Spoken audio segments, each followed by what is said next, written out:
So how to install a New York DOE attendance app.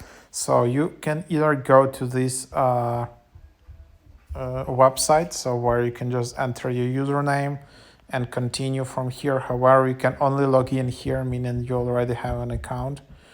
Also, there is this new YCSA application. However, it's kind of a bit buggy, so probably you can just use kind of your New York Schools account.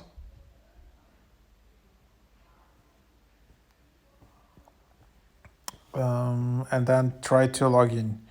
So there are also this Teach Hub mobile application.